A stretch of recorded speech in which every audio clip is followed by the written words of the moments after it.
الرحمن الرحيم الحمد لله رب العالمين وصلى الله وسلم على نبينا محمد وعلى آله وأصحابه ومن تبعهم بإحسان إلى يوم الدين. أما بعد, narinig po ba yung ating boses? Malinaw? Ustad? Opo. Clear po. Oo. Salta ako kanina. Yes po. Malinaw po, Ustaz. Ayan. قال الله تعالى يا أيها الذين آمنوا اتقوا الله حق تقاته ولا تموتن إلا وأنتم مسلمون.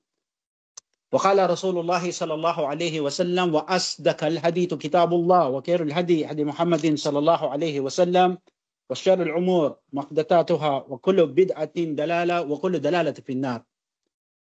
Muli, tayo ay nagbubuka sa pagdakila, pagluwalhati, pagpuri sa ngalan ni Allah subhanahu wa ta'ala. At tayo magbigay pugay sa kanyang huling sugo na si Muhammad sallallahu alaihi wasallam, sa kanyang kapamilya, sa kanyang kapanalig at sino man ang nagsisunod sa kanya at magsisunod pa. Hinahabilinan ko po ang sarili ko at kayo na tayo ay matakot kay Allah subhanahu wa ta'ala ng tamang pagkatakot at huwag tayong pumayag na tayo ay abutan ng kamatayan o habulin ng kamatayan na tayo hindi pa Muslim o nanatiling Muslim. Tunay po na sinabi ni Propeta Muhammad SAW na ang pinakamainam na salita ay wala nang higit pa sa Quran at wala nang ibang pinakamainam na gabay na dapat sundan ang isang nag-aangking Muslim na masigit pa sa gabay na iniwan ni Propeta Muhammad SAW. Tunay po na ang mga sabi-sabi ay imbento at lahat ng imbento ay galigawan at lahat ng mga ligaw ay yuhulog ni Allah sa apoy ng impyerno. Nawa ay ilayo tayo ni Allah patungkol dito. Next slide po, Ustad. Narjo. Tayo ay nasa paksain pa rin ng ating aklat at bilang pagtutuloy, sabi nga natin, at sa hapong ngayon, dyan sa inyo, sa Middle East at ganoon din naman dito sa Pilipinas, ay itutuloy natin bi'idhnillahi ta'ala ang pagpapaliwanag sa aklat na ito na pinamagatan natin bilang Syar al-Asma'ul Husna. No, yung patungkol sa magagandang pangalan at katangian ni Allah subhanahu wa ta'ala. Nasabi natin ito ay merong kinalaman sa ating akidah na sahiha o yung tamang pinaniniwalaan ng Muslim. Na ito ay merong kinalaman din sa tauhid o yung kaisahan ni Allah subhanahu wa ta'ala. Next slide po, Ustad. Noong nakaraang linggo po ay ating tinalakay ang patungkol sa pagiging higit o dakilang pangalan ni Allah. Sabi natin, saan-saan din ipinag-uutos o minamungkahi na sambitin ang ngalan ni Allah. Ito yung tinalakay natin last week, no? Alhamdulillah. Next slide po, Ustad. Yan. So sabi natin, bakit ba binabanggit ang ngalan ni Allah sa bawat simula ng ating gawain, no? Hindi natin sinasabi na Bismil Ghafur o kaya Bismil Rahman, no? Sinasabi natin Bismillah sa ngalan ni Allah. So bakit ba natin ito binabanggit sa simula ng ating mga gawain o sasabihin? Pakibasa po, Ustad. أحد أن تأثيره بركات بسم الله ولهذا تستجيب في أول كل عمل وقول الأول وتستجيب في أول الخطبة الثاني وتستهيب في أول الودوع الثالثة وكذا تستهيب عند الذبيحة في مذهب الشافعي والجماعة ومجابها آخر عند الذكر الرابع وجباها آخر عند الذكر الرابع وهكذا تستجيب عند الأقل الخامسة وكذلك تستهيب عند الجماع. Naam. Alhamdulillah. Barakallahu fiya, Shaykhana. Binanggit ng ating ustad na nandahil sa pagiging dakila ng pangalang Allah, kasabihang epekto nito sa pagsambit nito, ayon sa mga scholar na ito po'y pinag-utos sa atin na sambitin sa simula ng ating mga gawain. At una nang binanggit ng ating butihing ustad, awalan, no? Sabi na ito ay kaibig-ibig na banggitin o sambitin sa pagsisimula ng ating pananalita tulad po ng sermon o khutbah o sabi natin halimbawa lecture, muhadara, no? O kaya sa ating jawla o pagbisita, no? Lahat po ito ay mainam na banggitin ang Bismillah sa panimula. Sabi nga ni Imam Ahmad وقال الرسول صلى الله عليه وسلم كل أمر لا يبدأ فيه بسم الله الرحمن الرحيم فهو أجدم. Dahil sinabi ng Propeta Muhammad sallallahu alaihi wasallam, ang lahat daw ng bagay na hindi nagsimula sa ngalan ni Allah, ang mawain, ang mahabagin, ay putol o di kumpleto ang gawain iyon. No? Sa ibang ulat, walang baraka, walang biyaya sa gawain na ginawa o sa bagay na pagtitipon o sa bagay na pinagsasasabi. Ganun din, at taniya, pangalawa, binanggit ng ating butihing ustad na kaibig-ibig din ito sa simula ng ating wudu, sa ating abdas, paghuhugas, bago tayo magtaguyod ng pagdarasal, tulad ng naiulat sa musnad ni Imam Ahmad. Na ayon kay Abi Huraira sa marfu'an, nasabi ng Propeta Muhammad sallallahu alaihi wasallam, la wudu'an liman lam yadhakkirul ismullahi alayh. Na wala daw wudu, walang abdas ang sino mang hindi binanggit ang ngalan ni Allah dito. At binigay natin halimbawa, no, lalo yung mga kapatid, mga brother, no, hindi maiwasan yung kahit nasa mahalal wudu, sa lugar ng hugasan na, sa wuduhan, ay nagkukwentuhan pa rin, no? Sabi natin, girgir ng girgir, sa nakalimutan na yung bismillah. So, iba, pag naalala, simula ulit. Kasi walang wudu sa sino mang hindi binanggit ang ngalan ni Allah. Next slide po, Ustad. Next slide pa. Sorry. Opo, isa pa. Next. Naam. Barakallahu fi. Yan. Ganun din, sinabi natin, Ustad, na mustahab din ito na banggitin o sambitin sa ating pagkakatay. No? At sa ibang madhab, tulad ng binanggit ng ating buting ustad, na ito ay wawajabaha. Ito ay inobliga o obligado sa kanilang pananaw, paakiri, no? Paakiri na jamaah. Na ito ay obligado. Kasi bakit? Pinalawan natin na nakaraan, kung ang pagkakatay ay may kinalaman sa gawaing pagsamba, tulad halimbawa na tayo nagsagawa ng hajj, no? Ang ating hajj ay qiran at tamattu. No, hajj qiran o tamattu, kasi ito yung dalawang uri ng hajj na mayroong pagkakatay. Ang ifrad o hajjul ifrad ay wala. Sabi natin, o kaya halimbawa akika, no, tayo nagpakatay dahil tayo binayaan ni Allah ng anak na babae o lalaki, tayo magkakatay kung hindi nabanggit ang bismillah o kaya bismillah Allahu Akbar, tulad sa nabanggit ni Imam Shafi'i, no? Ang bagay na ating kinatay ay walang koneksyon doon sa ibada na ating ninanais o hinahangad, tulad ng akika o kaya yung tinatawag natin na korban dahil sa ating pagsasagawa ng hajj. Nawawala ito kasi bakit? Ito ay nagiging normal lamang na pagkain. At ayon na sa madhab ng Hanbaliya na hindi na i-consider yon na may kinalaman sa gawaing pagsamba. Kaya pag-ingatan ang bagay na ito. Next slide po, Ustad. Ganun din sabi natin, ito ay kaibig-ibig na sambitin ang bismillah sa pagkain. At ayon nga kay Sheikh Al-Badr, hafidahullah, yung nagpaliwanag ng aklat, na ito ay gawin natin lalo do sa bata. Kasi yung bata, di ba, hindi maraman siya nakakapagsalita ng bismillah. Kasi ito daw yung paraan na hinahablot, nakikisalo ang mga shayatin sa pagkain. No, kasi pag hindi binanggit yung bismillah, ayon sa Rasul sallallahu alaihi wasallam, ay nakikisalo yung mga shayatin sa pagkain.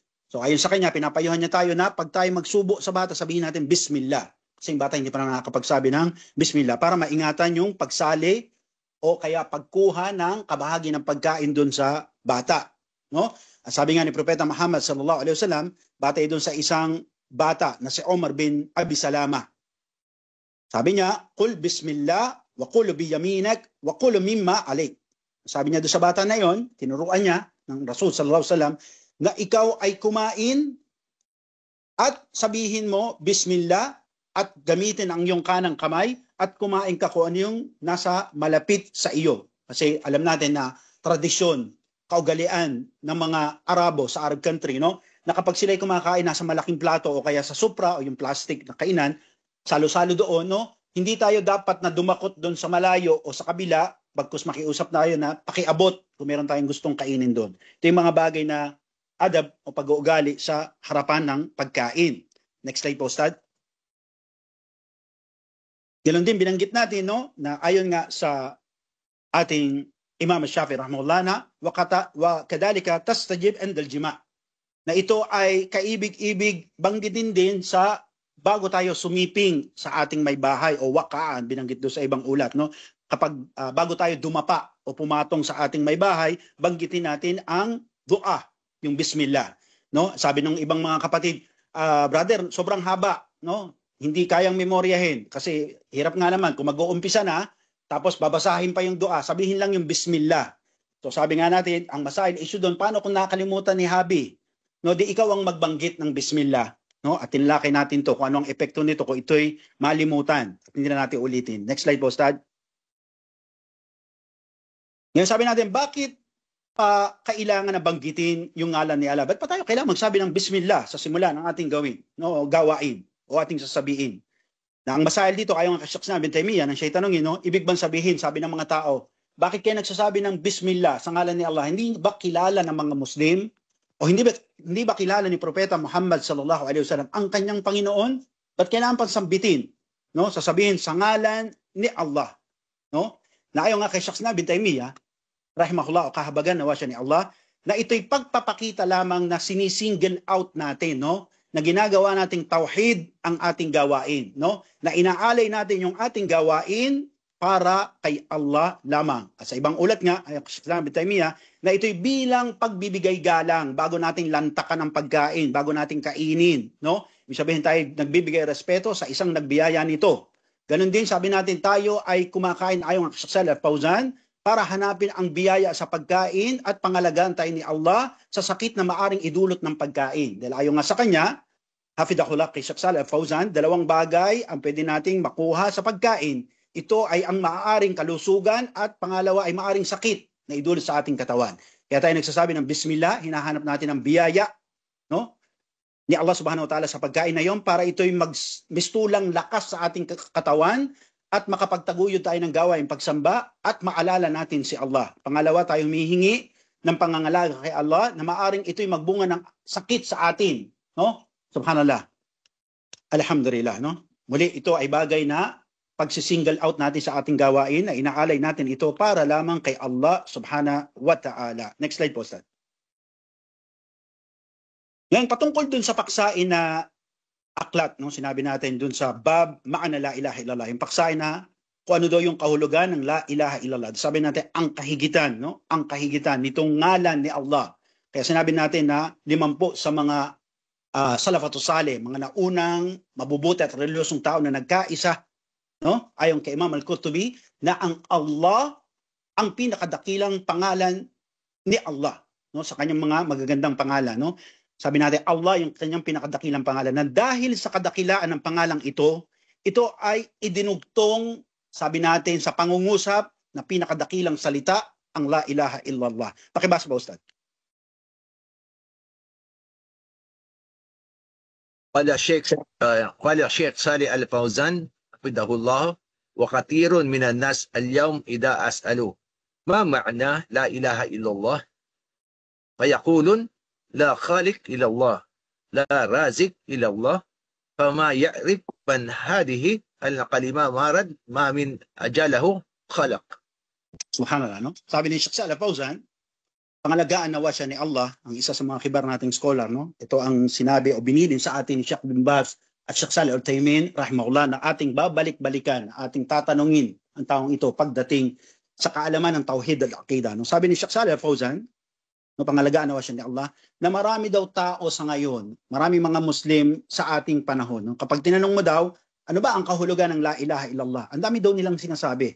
No, pag tinanong mo sila, maana la ilaha illallah, sabihin nila na walang tagapagbiyaya maliban kay Allah, no? O kaya sasabihin nila na walang tagapaglikha maliban kay Allah, wa fi akhirih. Kung ano yung kanilang sinasabi.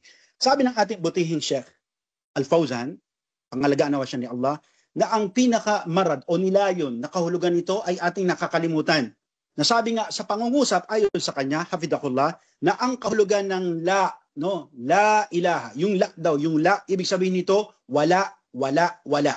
Kasi baka mamaya mayroong humirit, may bumirit, may makulit, sasabihin, no, bugtong na anak ng Diyos. Ang sagot natin doon, wala, wala, wala. Kasi kasama sa tatlong persona ng Diyos. Again, ang sagot natin doon, wala, wala, wala. Ibig sabihin, walang Diyos, no? Walang Diyos. Pagkatapos ang karugtong nito, illallah. Yun ay uri ng pagtanggi o pagwaksi. Tinatanggi natin ang lahat ng Diyos. Ang tinatanggap lang natin, no? Ang pangalawa nito, yung etbat, yung pagtanggap natin, lahat ng Diyos wala. Ibig sabihin, walang Diyos. Maliban kay Allah, no? Na kung saan ito raw ang pangunahing kahulugan, maana, kahulugan ng la ilaha illallah. Ibig sabihin, walang Diyos. No? Pag merong sumingit na naman, bugtong na anak, o kaya kami, mga anak ng Diyos, di Diyos din kayo. Wala nga wala. Kaya sabi natin, la ilaha, walang Diyos. Huwag nang hihirit. No? Bokya na, la ilaha, walang Diyos. Si Allah lang ang Diyos. Yan ang pinaka-short na ayon sa paliwanag niya. Next slide po, Ustad. Sinabi natin, at dito, sabi natin, ayon sa potensya, hafdahullah, na pinapawalang visa, no? Ang lahat ng mga nag-aangkin o pag-aangkin ng ibang mga tao o kanilang mga ginodiyos. Sinasabi natin na lahat-lahat iyon yung inaangkin nila. Sabi nga ni Allah subhanahu wa ta'ala sa ayah na binanggit natin last week na ito'y mga pangalan lamang na binutang o pinangalan o nilagay ng kanilang mga ninuno. Tinawag nilang El Shaddai o kung YHWH, no, o Yahweh, Yuwuha, no? Ito'y mga pangalan na imbento lamang ng kanilang ninuno. Kaya ito, sasabihin natin, wala. La ilaha. Walang Diyos. No? Subhanallah. Kaya ito ay pagpapatunay sa atin na hindi natin to tanggap ayon sa ating butihing syaklo. Sabi natin, kahit maging ang binabanggit nila ay isang propeta o kaya anghel na malapit kay Allah o isang santo-santito, ito ay hindi natin tinatanggap, ito'y itinatanggi natin, winawaksi natin. Ang sabi natin, wala. Maliban kay Allah lamang. Next slide po. Yan.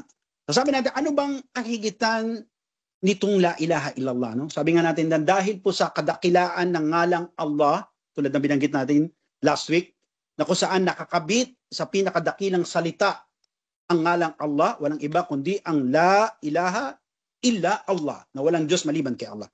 Na walang pag-uutos sa Islam.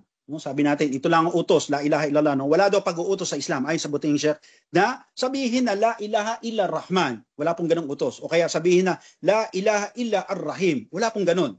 O kaya la ilaha illa Al-Ghafur. Na ayon nga sa aklat ni Sheikh Salih Al-Fawzan, yung la ilaha illallah wa syurutaha, na ang kahalagahan at kahigitan ng ngalan na ito ay pinag-utos ni Allah na sambitin natin karugtong dito sa pinakamahalagang pangungusap ang la ilaha illallah. At ang iba pa dito, pakibasa ko Ustad. Man qala la ilaha illallah dakhal al-Islam. Qala Allah Ta'ala fa in tabu fa aqamu salata wa atau zakata fa ikhwanakum fid din. Naam. So una sabi natin ang pagsasabi ng la ilaha illallah, walang Diyos maliban kay Allah, ito yung susi papasok sa Islam. Kaya anybody, no, anyone, sa kalsada, sa loob ng bahay, sa imara, sa building, o kaya sa loob ng establishment, may nagsabi doon, la ilaha illallah. No, sabi natin, okay, pumasok siya sa Islam. No, dahil yun ang sabi ni Allah, subhanahu wa ta'ala, fa in tabu wa iqamus salah wa ita'iz zakah ikhwanakum fid din. No? Kung sino man daw yung magbalik loob, dating Kristiyano, nag-Muslim, dating Hudyo, nag-Muslim, o Hindu, nag-Muslim, Budi, nag-Muslim, sabi niya, asyhadu an la ilaha. No? Ibig sabihin siya ay nag-antabo, bumalik. Kasi ibig sabihin ng atub, dating ang sumusunod sa Diyos, no? Yun naman talaga ang kalikasan natin, pinanganak tayong Muslim, pero dahil sa ating mga magulang, nagpalit tayo ng relihiyon. No? O iba yung ating sinasamba. So bumalik ka doon sa pinaka natural na pagkakalikha sa iyo. Nagtub ka, sumaksi ka sa kaisahan ni Allah. Ito ay tanda na ikaw ay pumasok sa Islam. At ano ang sabi ni Allah? Kapatiran niyo sila sa Islam. No? Subhanallah. At dahil dito, sa isang hadith bilang patunay o pagpapatibay sa bagay na ito, na binanggit ng ating ustad, no?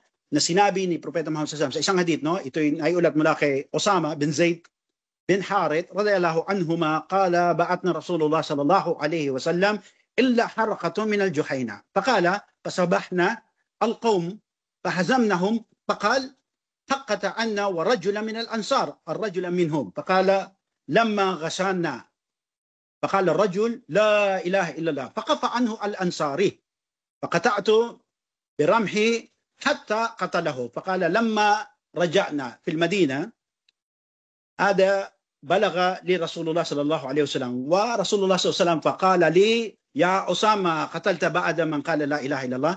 At isa sa katibayan dito, yun na banggit no sa hadith ni Osama bin Zaid, no? Nasabi na sila ay sinugo, pinadala ng Propeta Muhammad sallallahu alaihi wasallam para digmain yung bayan na kumakalaban sa mga Muslim. So nang dumating sila doon, sabi ng mag-umaga, nilusob nila yung bayan at natalo nila sila. At merong isang lalaki na kasama doon sa kumakalaban ay hinabol nila. Sabi doon, nang abutan to ng isang Ansar, taga Madina, biglang nagsyahada daw yung lalaki na iyon. No, doon sa taga-lugar. Sabi niya, la ilaha illallah. Kaya yung Ansari o yung taga Madina na yun ay napigilan at hindi siya sinibak o initak o inispada. So sabi ngayon ni Osama, ginawa niya na makita niya yung Ansari na tumigil, siya'y lumusob, sinibat niya yung lalaki hanggang sa ito ay mamatay o mapatay niya. At nang sila'y bumalik sa Madina, nakarating ang balitang ito sa Propeta Muhammad sallallahu alaihi wasallam. Sabi nga ng Propeta Muhammad sallallahu alaihi wasallam, "O Osama, pinatay mo ba siya pagkatapos niyang magsabi ng la ilaha illallah?" So sabi ngayon ng Osama, sabi, "Ya Rasulullah, kasi itong taong ito natatakot lang, no, nagpapakampi siya." No? Subhanallah. Muli binanggit ng Propeta Muhammad sallallahu alaihi wasallam, "O Osama, binanggit mo ba, pinaslang mo ba siya pagkatapos niyang banggitin ng la ilaha illallah?" So ito ay bagay na nagpapakita na sino man ang magsabi ng keyword na yon na la ilaha illallah ay kapatiran natin sa Islam. No, ibig sabihin, pumasok siya sa Islam. Kaya mula sa bersikulong ating narinig at sa salaysay na ito, na sino man ang sumaksi sa pagiging isa ni Allah o nagsabi ng la ilaha illallah ay yumakap sa Islam. Ngunit dito, sabi natin ay merong issue o masail. No? Next slide po, Ustad. Yan. So sabi natin na ang masail o issue dito, lahat ba na nagsabi ng la ilaha illallah o lahat ba na nagsyahada, sila ba ay Muslim? Sabi natin, nag la ilaha illallah, pumasok nga sa Islam. So ang masail issue dito, ang follow-up, sila ba ay Muslim ng matatawag? Basa po, Ustad.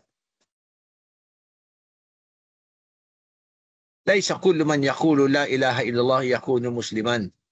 قال الله تعالى: ومن الناس من يقول آمنا بالله وباليوم الآخر وما هم بمؤمنين.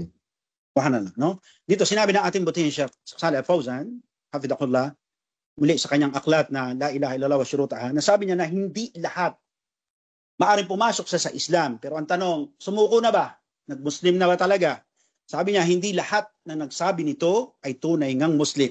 Binanggit niya ang dalil sa Quran, sa aya, ang sabihin ni Allah subhanahu wa ta'ala, wa minan nasi man yaqulu amanna billahi wal yawmil akhir wa ma hum bil mu'minin. Sabi daw ni Allah subhanahu wa ta'ala, may mga taong nagsasabi na kami ay Muslim na nga, naniniwala kay Allah sa huling araw, ngunit sila ay hindi naman Muslim. Subhanallah, no?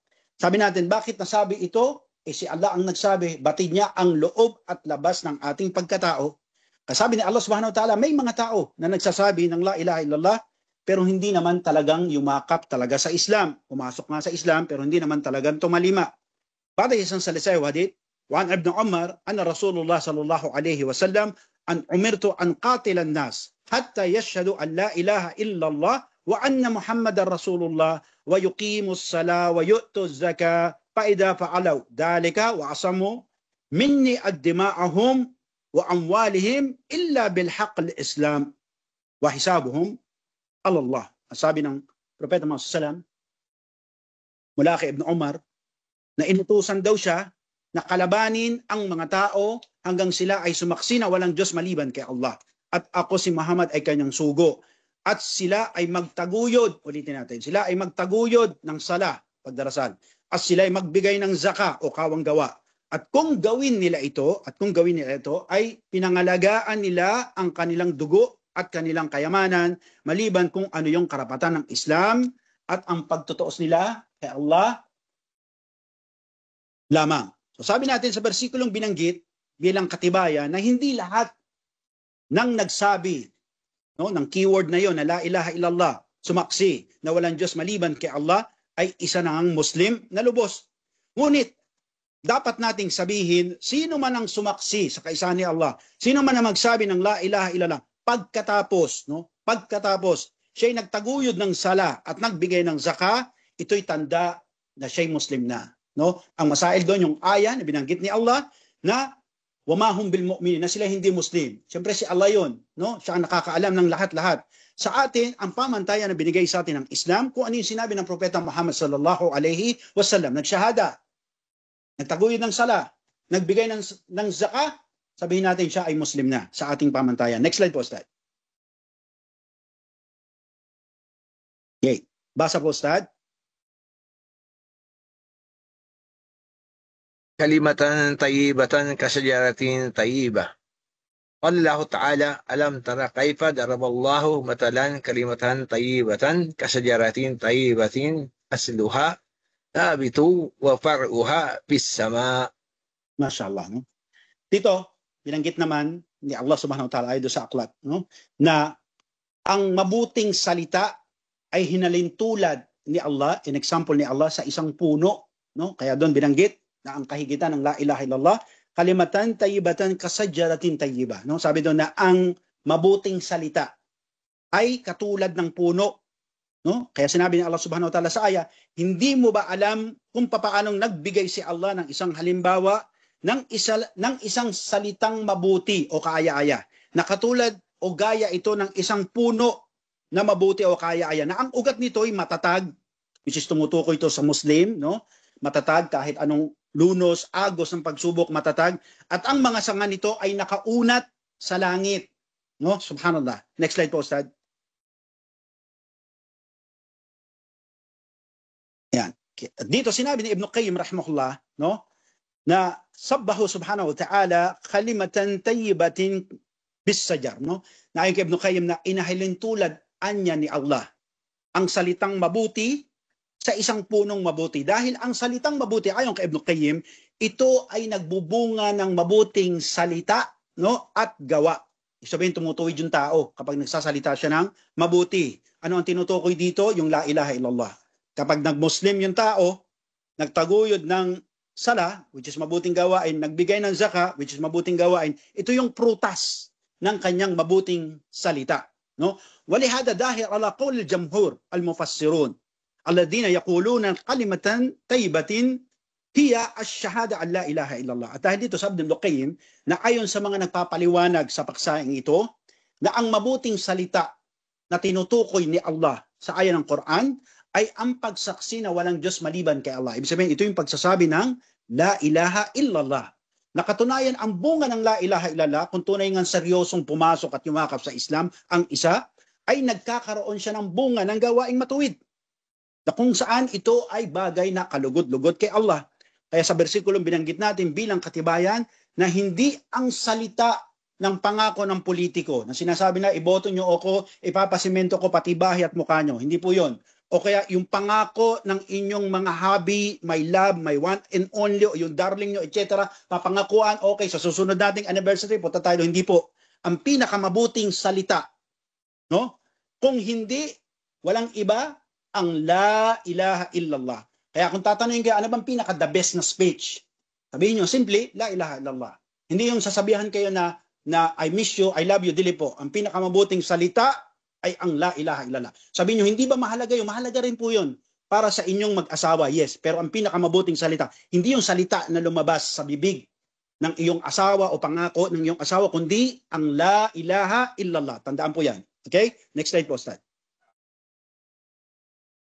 Yan. Sabi natin na al-afdal of dhikr, la ilaha illallah. No? Mas higit na pag-alala, no? Ay ang pagsasabi ng la ilaha illallah o walang Diyos maliban kay Allah. Waraha Tirmidhi wa an Jabir bin Abdullah qala Rasulullah sallallahu alaihi wasallam afdal ad-dhikr la ilaha illallah wa afdal ad-du'a alhamdulillah. Nasabi ni Tirmidhi na si Jabir bin Abdullah ay nagsabi na sinabi ng sugo ni Allah sallallahu alaihi wasallam ang mas higit anyang dhikr pag-alala kay Allah ay ang pagsasabi ng la ilaha illallah, walang Diyos maliban kay Allah. At ang mas higit na panalangin o dua ay ang alhamdulillah. Bakit sinabi natin to sa tafsir ng Surat Al-Fatiha? Kahit ito'y kokonte, kulang o wala, pag nagsabi ka ng alhamdulillah, pararamihin ka ni Allah. At ganun din sa hadith, yudal ala an la ilaha illallah afdal ad-dhikr kama fi hadithin Abdullah bin Amr marfu'an. Khair ad-du'a yawm al-arafa wa khairul ma qultu anna wa nabiyyun min qabli la ilaha illallah wahdahu la sharika lah. Lahul mulku wa lahul hamdu huwa ala kulli shay'in qadir. At ganoon din sa salaysay na naiulat bilang pagpapatunay na ang la ilaha illallah, walang Diyos maliban kay Allah, ang mas higit na pag-alala kay Allah. Katulad ng salaysay ni Abdullah bin Amr na nagsabi, ang mainam na panalangin ay ang panalangin sa araw na ginawa sa pagtayo sa Arafah. Ito ay sa panahon ng Hajj. At ang mainam na anumang sabihin dito habang kayo nakatayo sa Arafah, sa kanya at sa mga propeta bago pa kay Propeta Muhammad SAW ay ang pagsasabi ng La ilaha illallah. No? Subhanallah. Wahdahu la sharika lah, lahul mulku wa lahul hamd wa huwa ala kulli syai'in qadir. Kaya ito yung pagpapatunay na ang pinakamainam na pag-alala ay La ilaha illallah. Na kung saan sinabi natin muli, wala naman sinabi doon na La ilaha illa Rahman, La ilaha illa Rahim, kundi La ilaha illa Allah. Pagpapatunay na ang kahigitan at dakilang pangalan ni Allah ay Allah. Next slide po, Ustad. Naam. Ganun din sabi natin, man kana akhir kalamuhu la ilaha illallah, no? Ang sino man daw ang huling salita o huling sinabi niya na walang Diyos maliban kay Allah, no? Batay sa salaysay hadith, wa an Muad bin Jabal qala Rasulullah sallallahu alaihi wasallam, man kana akhiru kalamihi la ilaha illallah dakhala al-jannah. No? Si Muad bin Jabal, sinabi ng sugo ni Allah sallallahu alaihi wasallam, sino man ang huling pananalita sa inyo, no? Ay walang Diyos maliban kay Allah, ay papasok sa paraiso. Sabi nga ng mga scholar, ito'y madaling sabihin habang buhay kayo.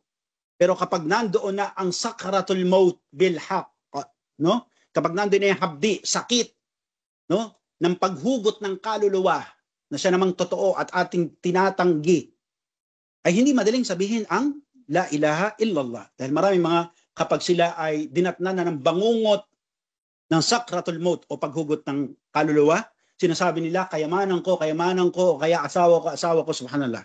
No? Ito'y madali. Ngunit sabi nga ng Propeta Muhammad sallallahu alaihi wasallam, pangako mula sa sugo ni Allah, no? Subhanallah, na sino man ang makapagsabi nito sa huling salita niya bago siya mamatay ay pasok sa paraiso. Batay pa sa salaysay o hadith wan Ubadah bin Samit radhiyallahu anhu qala Rasulullah sallallahu alaihi wasallam, man shahida an la ilaha illallah wahdahu la sharika lah wa anna Muhammadan abduhu wa rasuluhu wa an Isa abdullahi wa rasuluhu wa kalimatuhu alqaha illa Maryam wa ruhu min wal jannatul haq wa narul haq adqalallahu jannah ala man kana min amal. Dito sinabi ng Propeta Muhammad SAW mula kay Ubadah bin Samit na sino man anya ang sumaksi na walang Diyos maliban kay Allah, na iisa walang kaparis, at si Muhammad ay kanyang sugo, at si Jesus ay kanyang sugo, at kanyang salita na pinagkaloob kay Maria, isa naman kanyang pinagbuntis at pinanganak, na ito ay kaluluwa mula kay Allah na pinagkaloob o nilalang o nilikha ni Allah. At ang paraiso ay totoo, at ang apoy ng impyerno ay totoo, papapasukin siya ni Allah subhanahu wa ta'ala sa anumang kanyang ginawa. Ito'y bagay na pagpapatunay sa atin ng kahigitan nito. Kung ito'y ating babanggitin bago man tayo yumao, kumaripas, lumabas, mag-exit sa mundong ito. Ang tanong, kaya ba? So sabi nga naman scholar, ayon nga kay Imam Ahmad sa kanyang isnad, no, na tayo pinapayuhan ng Propeta Muhammad SAW at tinuturuan ng Islam, kung merong yayao, tabihan natin siya, no? Huwag kayong magpakita doon sa likod, sa tagiliran ng kanyang tenga. No? I-remind sa kanila, sabihin nyo, La ilaha illallah. Huwag daw sunod-sunod. Dahil ayon kay Imam Ahmad, iritado. No? Kung yung mga tigulang at matatanda na senior citizen, masyado silang sensitive. Lalo daw yun ang mamatay. No? Kaya kailangan sabihan sila, La ilaha illallah. Unti-unti, may agwat. No?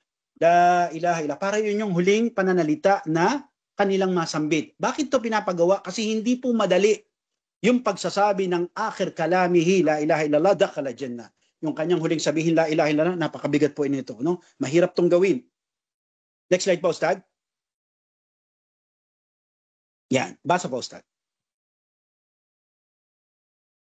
فإن الله حرم على النار ولمسلمين عن عبادة مرفوعا قال يا رسول الله ألا أكبر بها الناس من شاهد أن لا إله إلا الله وأن محمدا عبده ورسوله حرم الله عليه النار.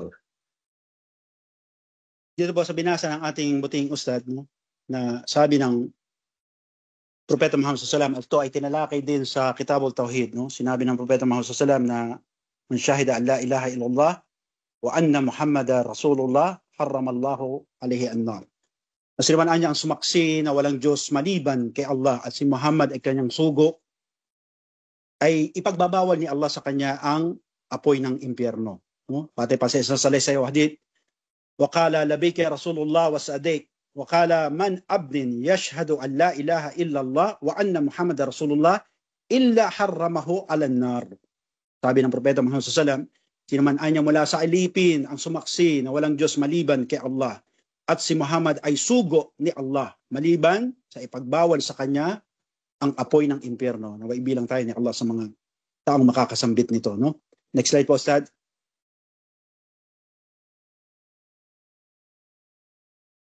At dito sabi natin, وفي هذا الموضوع هناك مسائل أو سؤال.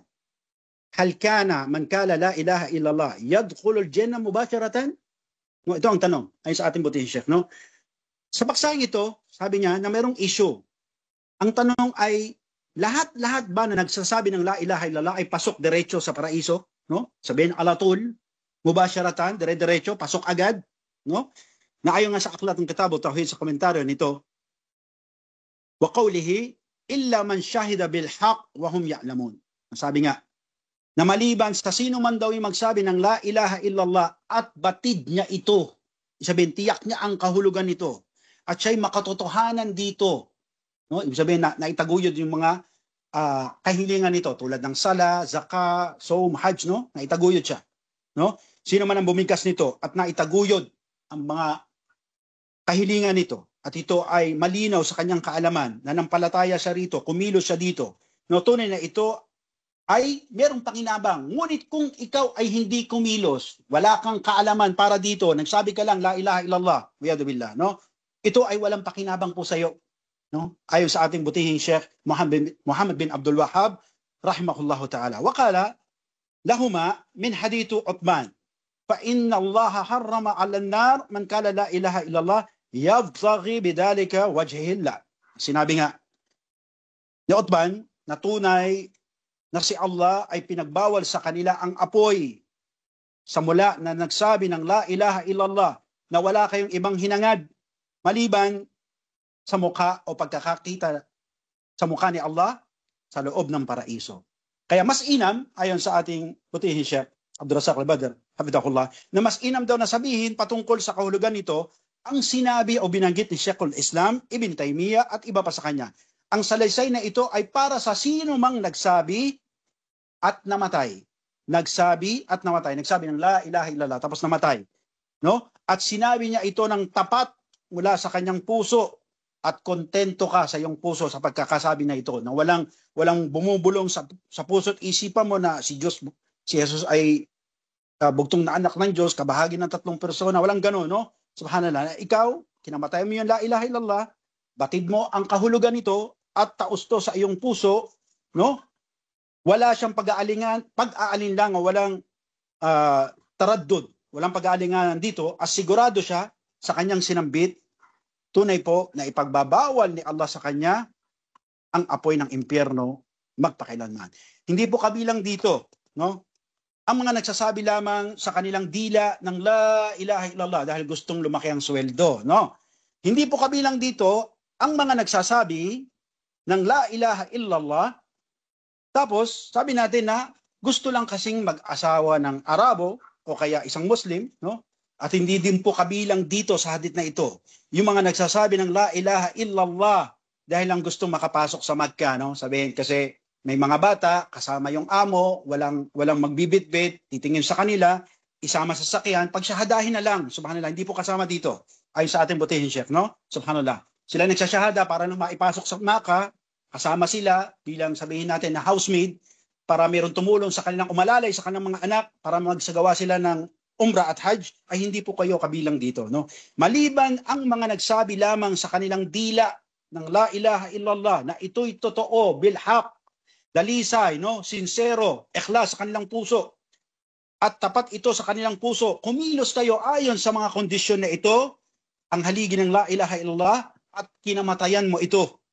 Hindi po kasi kasali dito yung mga taong nagsasabi na Muslim ako, ngunit, o kaya nagsasabi na Muslim ako, subalit, o kaya mga nagsasabi na gusto kong bumait pero di niya magawa, subhanallah, no? Hindi po kayo kasali dito kasi ito ay kailangan kamatayan, nauunawaan ito, isinabuhay ito, subhanallah, at wala kayong pagdududa dito. Next slide po, Ustad. Basa po, Ustad. من قال لا إله إلا الله خرج من نار. عن أنس النبي صلى الله عليه وسلم قال يخرج من النار من قال لا إله إلا الله وفي قلبه وزن شعيرة من خير ويخرج من النار من قال لا إله إلا الله وفي قلبه وزن برة من خير ويخرج من النار من قال لا إله إلا الله وفي قلبه وزن درة من خير. Sabi natin, buti si Sheikh, ang sinuman anya ang magsabi na walang Diyos maliban kay Allah ay lalabas ng impyerno. Batay sa Saliseo hadith na binanggit ng ating butihing ustad na si Anas, ang propeta sallallahu alaihi wasallam ay sabi doon na lalabas sa impyerno. Ang sinumang magsabi na walang Diyos maliban kay Allah at sa kanyang puso ay mayroong kasing bigat ng trigo na mula sa kabutihan. No? Sino yung nakakita sa inyo ng wheat trigo, no? Ganong kalaki yung kabutihan sa puso nyo at kinamatayan nyo yung la ilaha illallah na kayo totoo dito, ilalabas kayo sa paraiso. Sabi pa ng propeta Muhammad sallallahu alaihi wasallam, at lalabas sa impyerno ang sino mang magsabi na walang Diyos maliban kay Allah at sa kanyang puso ay merong kasing bigat ng isang kabutihan. Subhanallah, no? Sabi natin na wa qawluhu man qala la ilaha illallah fi qalbihi, no? Na ito kung saan binanggit kasi ito sa kanyang puso. Ito ay katibayan na kondisyon na sambitin ito ng dila. Ayon sa ating butihin, Sheikh, no? Kailangan magsyahada luqnut al-lisan, no? Kailangan banggitin yung dila. Asyhadu an la ilaha illallah, no? Kondisyon daw ayon sa kanya. At sinabi na ito ay kailangan na kanyang nauunawaan din, no? Bago niya ito saksihan, kailangan naunawaan. Kaya hindi natin pipilitin yung taong gustong mag-Muslim, no? Naunawaan ba ito? Tanggap mo ba ito? Tsaka natin ipapa-renounce sa kanya ang asyhadu an la ilaha illallah, no? At ganun din, kailangan ito ay kanyang kamatayan, no? Kailangan kinamatayan niya ito, subhanallah. Dahil sinabi nga, kung ganito ang kondisyon na nabanggit, ay lalabas siya sa impyernong apoy. Pagkatapos niyang pagdusahan, pagkatapos niyang bunuin, pagkatapos niyang mabayaran ng kanyang kasalanan sa habag at awa ni Allah, ay lalabas siya sa impyernong apoy, no? Next slide po, Ustad. Ayan. Pakibasa ba, Ustad? من شهد أن لا إله إلا الله غفر الله له ولو كانت ذنوبه مثل الدنيا. وللترمذي وحسن عن أنس رضي الله عنه سمعت رسول الله صلى الله عليه وسلم يقول قال الله تعالى يا ابن آدم لو أتيتني بقراب الأرض خطايا ثم لقيتني لا تشرك بي شيئا أتيتك بقرابها مغفرة. Ito sabi ng propeta Muhammad sallallahu alaihi wasallam sa isang hadith na banggit, no? Sabi niya kasi doon sa sinabi natin mo, sino man daw yung sumaksi na walang Diyos maliban kay Allah, ay patatawarin siya ni Allah kahit yung kanyang kasalanan ay sinlaki ng mundo. Subhanallah, no? Ito ay naiulat mula doon kay Tirmidhi, kay Anas, kalugdan nawa siya ni Allah, na sinabi ni propeta Muhammad sallallahu alaihi wasallam sa isang hadith al-Qudsi, na sinabi ni Allah, sabi niya, o bani Adam, o anak ni Adan, kung ibigay mo sa akin ang kasing laki ng mundo ng kasalanan, karumian, o kabalbalan na ating pinagagawa dito sa dunya, at makikipagtapbo tayo kay Allah,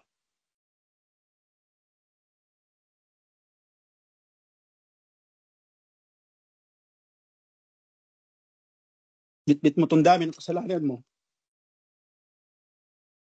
tapos sincero ka doon sa la ilaha illallah mo, ay pagkakaloob sa iyo ni Allah ang kaparehong laki ng kapatawaran.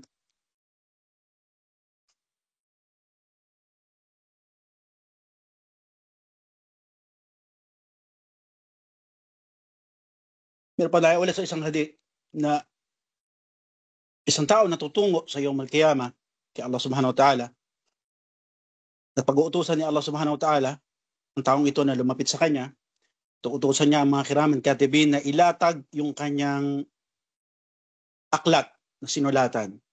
Sabi doon, ilaladlad yung kanyang aklat ng kabutihan at ito ay maiksi. Ibig sabihin, hindi siya ganun karami yung kanyang ginawa. Tapos ilalatag yung kanyang aklat ng kalaswaan, kabalbalan, kasalanan ng kanyang ginawa at ilalatag at sabi ito'y hanggang sa dulo ng nilulubugan ng araw. Sabi, tatanungin ni Allah subhanahu wa ta'ala ang taong ito Sabi niya, sa palagay mo ba na ikay karapat-dapat na pumasok sa aking paraiso? Sabi nung hadith na ito, na yuyuko na lang yung tao at di siya makapagsalita. Subhanallah. Ito yung mga bagay na eksena na pagtatagpo natin kay Allah subhanahu wa ta'ala na hindi natin alam kung paano natin bibit-bitin ang lahat ng ating mga kasalanan na tayo haharap kay Allah subhanahu wa ta'ala at ang bawat isa sa atin ay maghahangad na papasok kayo ng paraiso na wala namang pagpapagal, pagsisikap at pagtataguyod ng ating la ilaha illallah. Next slide po, Ustad.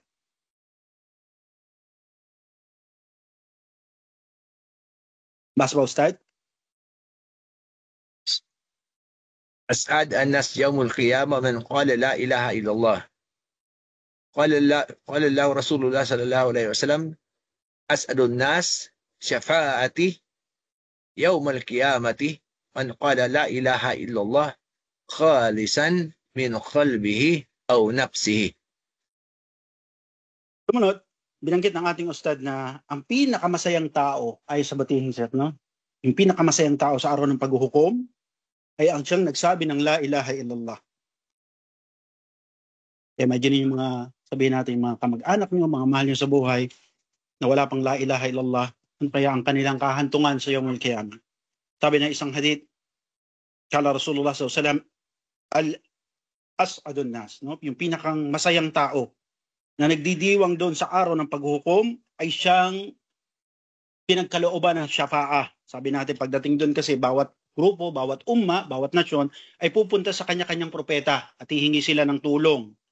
No, kaya sabi ni Allah sa suratul Nisa, man yushrik billah faqad harrama alayhi al-jannah wa wa'wahum nar wa mid-dhalimin min ansar. Pagdating doon walang tutulong sa inyo, walang pwedeng tumulong sa inyo maliban sa isa na sumaksi sa kaisa ni Allah at sumaksi kung sino man yung sugo sa kanilang kapanahunan. Ang sabi ng Propeta Muhammad sallallahu alaihi wasallam, pinakamasayang tao doon kung sino yung binigyan niya ng tagapamagitan, yung syafa'ah, no? Tinulungan niya kay Allah, subhanallah. At sino yung nagsabi ng la ilaha illallah? Ito po ay sa araw ng paghuhukom. Pagkatapos hukuman ni Allah ang mga tao. Ang iba sa kanila ay, sabi natin, parurusahan. No? Mayroong mahabang hadith doon na pangako sa atin ni Propeta Muhammad sallallahu alaihi wasallam. Kasi mayroong isang sahabi doon na sabi natin kasi sa panahon ng Propeta Muhammad sallallahu alaihi wasallam ay inuutusan niya ang mga naunang mga nag-Muslim sa kanyang panahonan para ipadala doon sa lugar na yon para sila'y turuan mag-recite ng Quran, memorya ng Quran, mag-wudu, tapos sila paano magsala. So inutusan ng Propeta Muhammad sallallahu alaihi wasallam ang sahabi na ito na siya'y pumunta sa Sham. Sabi natin, ang Sham ngayon ay pinamumugaran, sabi natin, ng Jordan, Lebanon, Palestine, no? Yan ang Sham noon eh. Later on lang siya nahati-hati. Sabi doon ng sinabihan to ng Propeta Muhammad sallallahu alaihi wasallam ay nalungkot tong sahabi na to, hindi siya nakatulog, no? Sabi doon ng Salatul Fajr, pumunta siya sa masjid, tapos tumungo siya sa Rasul sallallahu alaihi wasallam. So sabi ng sahabi na ito, ya hawajtani ya Rasulullah. Sabi niya, namiss kita. Sabi ng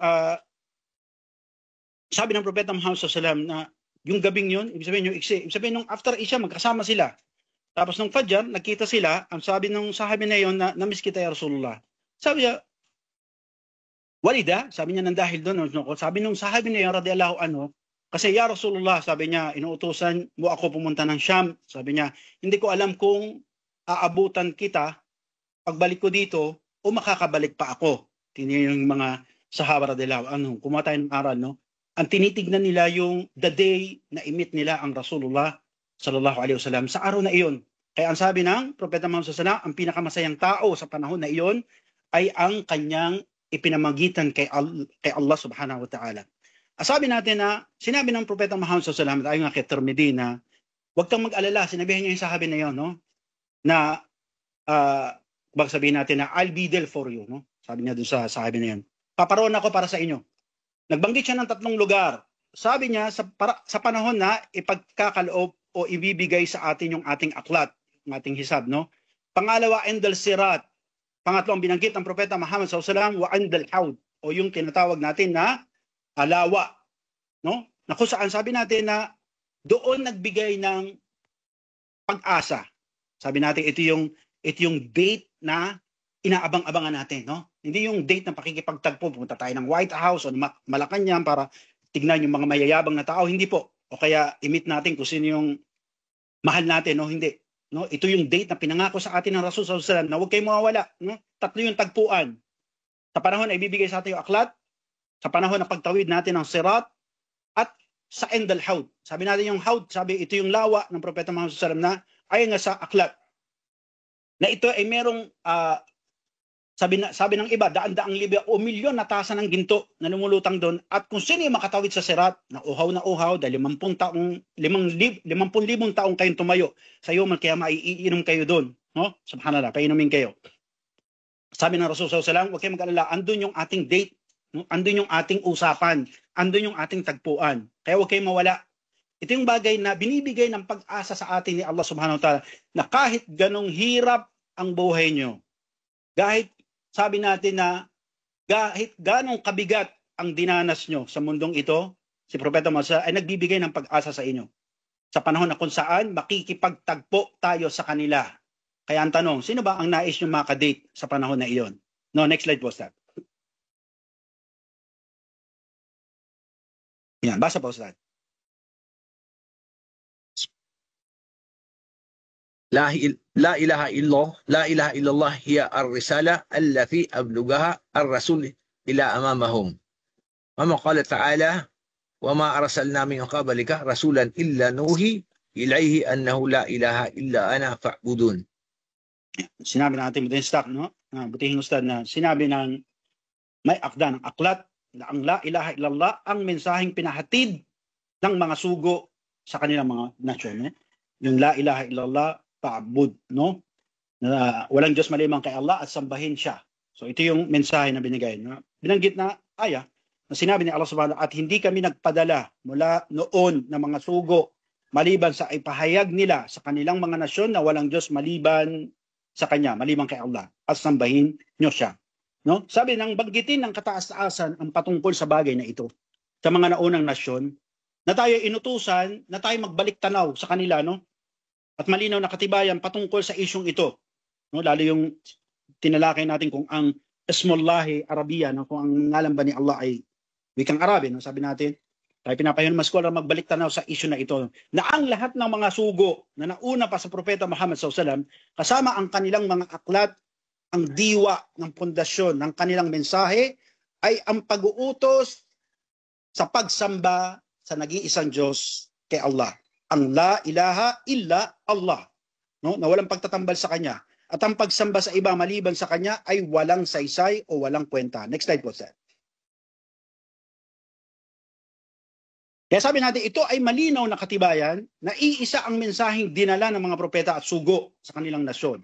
Na walang iba't ibang relihiyon na dinala ang propeta at sugo sa kanilang lugar at nasyon na tulad ng inaakala ng mga tao sa labas ng Islam.